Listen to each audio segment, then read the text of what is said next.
Hello everyone, my name is Zenitsu and I'm back with another Digimon video. So today is going to be a top 10 video, and this is going to be my top 10 reprints coming out in RB01, in my opinion, in no particular order. So if you're unfamiliar with what RB01 is, basically it is going to be labeled as a Resurgence Booster. That is the name of the booster, and it's going to be coming out in stores on September 29th, 2023.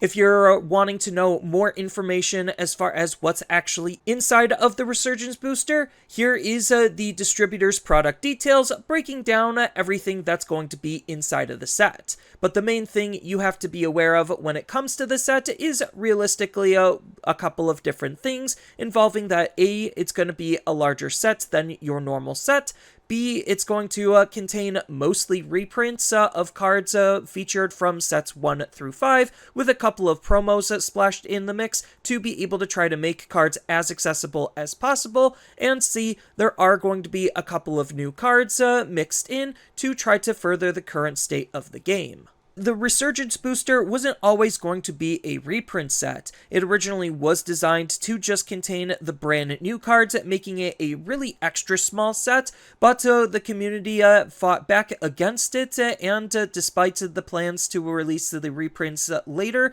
we wanted the reprints here and now, just like how Japan got it. And even though it's not 100% on parity with Japan, Bandai did end up listening to the community, walking back that decision, and delaying the set to be able to put the reprinted cards inside of the booster boxes. Digimon already is a very cheap game compared to a lot of its other competitors. A lot of the money cards are going to be coming from highly playable promos and secret rares that usually want more than 2 copies per deck, on top of alt arts. The prices that I am going to be showing are from 1 month before the release of the Resurgence Booster, and when the Resurgence Booster comes out, prices of the singles are likely to fall.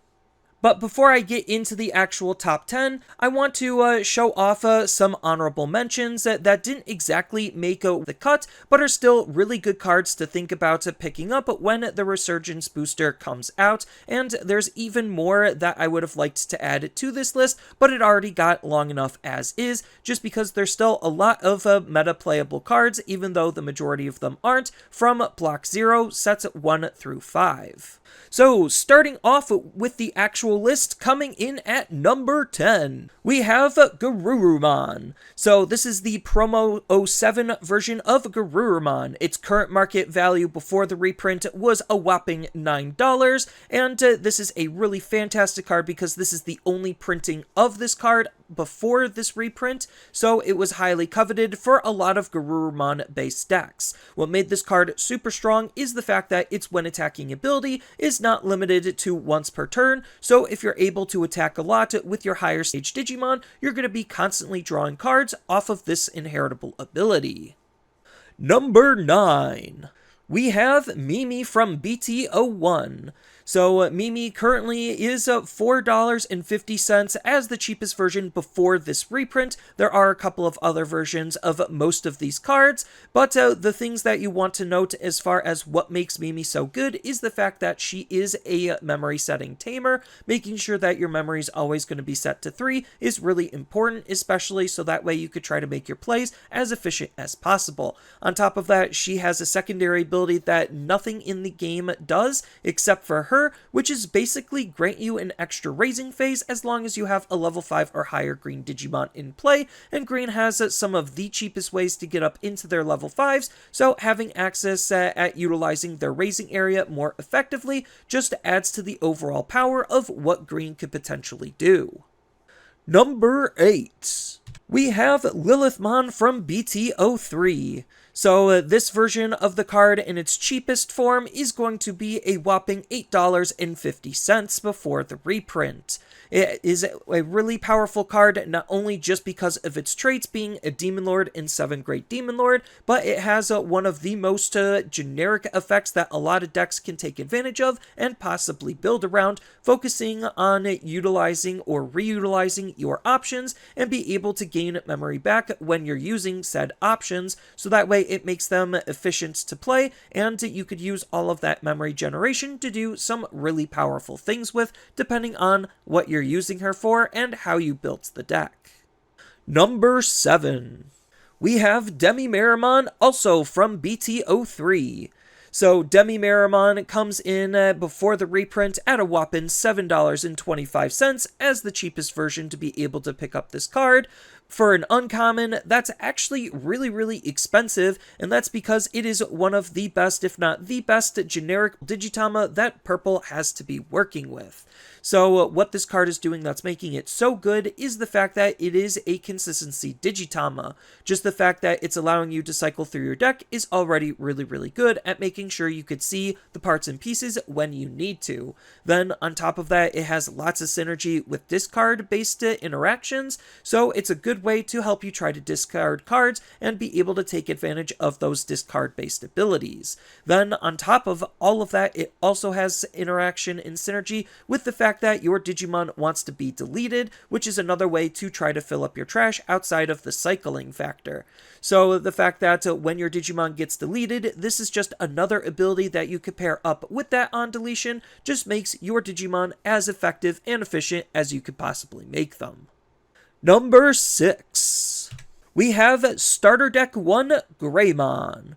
So Starter Deck Greymon, the cheapest version of this card, comes in at a whopping $6.50. This card is just one of the best generically good red level 4s in the entire game, just because its security, attack plus inheritable ability just lets whatever red deck you put them in deal a little bit more damage. This is primarily used in OTK based decks as just a way to increase your overall damage output a little bit more consistently. Then on top of that, he does have the Greymon name, which is highly coveted considering there is a lot of support for that Greymon name, on top of the fact that he is a vaccine and a dinosaur, which also do matter depending on what you're trying to utilize him in. Number 5. We have BT1 Taikumiya. So BT1 Taikumiya, the cheapest version of this card, comes in before the reprint at a whopping $6. It is, like Mimi, another memory setting tamer, and on top of that, it also does have a name that we do care about, which is Taikumiya. We did recently get some cards that do want to synergize and interact with Taikumiya, mainly as a good way to be able to search him out or hard play him for free. Then outside of his name, he just has another generically good ability to just allow your red Digimon to have access at an extra security attack plus, which we could use to deal more damage, which again helps with a lot of OTK based strategies more often than not, but as just a good generic red tamer, it just helps extend the damage of almost any red deck. Number 4. We have BT1 Magna Angemon. The cheapest version of the card before the reprint is going to cost you at around $11. On top of that, it is a staple in recovery and security control based decks, just because it's on play recovery 1 with no other restrictions is just really, really powerful, making it one of the best recovery tools in the entire game, on top of a good setup piece to be able to get into higher stage Digimon quickly and efficiently, assuming this card sticks around. But it also does have a name, attribute, and trait that could matter depending on your build, and it combos with a lot of different cards to be able to take advantage of this on-play effect, to be able to have constant access at that recovery ability. Number 3. We have BT1 TK Takashi.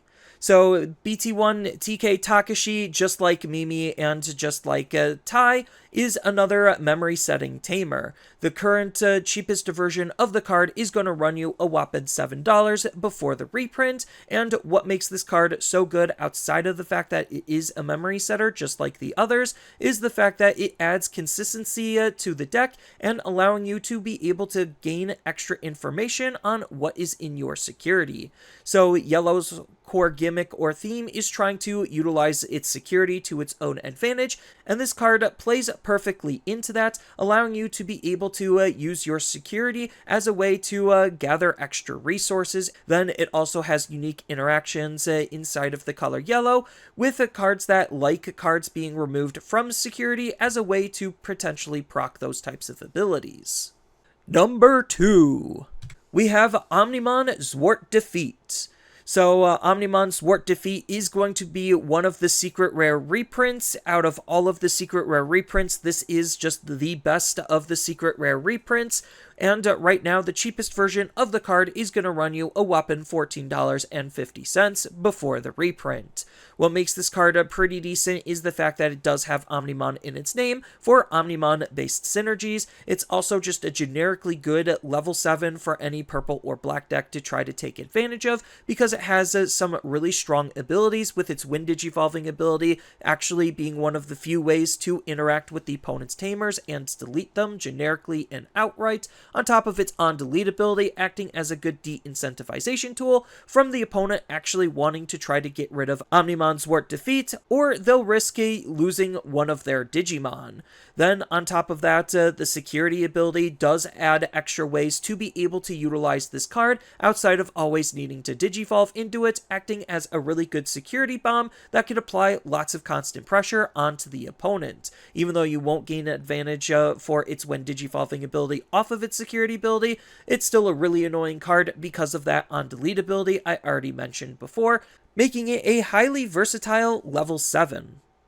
And number 1, we have BT5 Omnimon. So BT5 Omnimon, the cheapest version of this card, is going to run you at about $7.50 before the reprint.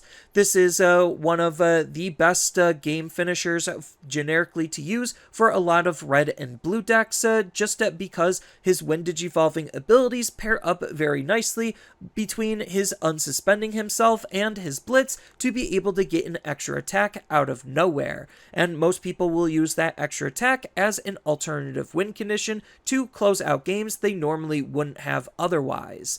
Then, on top of that, this card also does have Omnimon in its name and Royal Knights in its traits, so it could ally himself inside of various other decks to be able to try to synergize with in case you're not utilizing his When Digivolving abilities to try to close out the game with. But that's my list of the top 10 reprints coming out in RB01. So feel free to tell me what your thoughts about the reprints and the reprint set is, on top of what reprints you're excited for, and if you're a new player, are you thinking about picking up this set just to try to have access at some of those highly coveted older cards? I think that the reprint set definitely is going to help make the game more accessible overall. And I look forward to seeing what kind of reprint sets we're going to be getting in the future, if any at all. So that's all I really have for this video. As always, feel free to tell me your thoughts down in the comments below, and down in the description below are a couple of different ways you could support me and the channel. So I do have a TCG Player affiliate link, so when you use that link to buy cards off of TCG Player, then some of that money will go to supporting me and the channel. I also do make and sell playmats over on Overcard Gamers on Facebook, so when you buy a playmat with my design, then some of that money will also go to help supporting me and the channel. And on top of all of that, I do have a Twitch account over on twitch.tv/Zenitsu, so giving me a follow and a subscription also helps support me there, and I do play Digimon on top of various other games on that platform as well. So thank you everyone for watching, and as always, don't forget to like, share, and subscribe for more content, and I'll see you in the next video.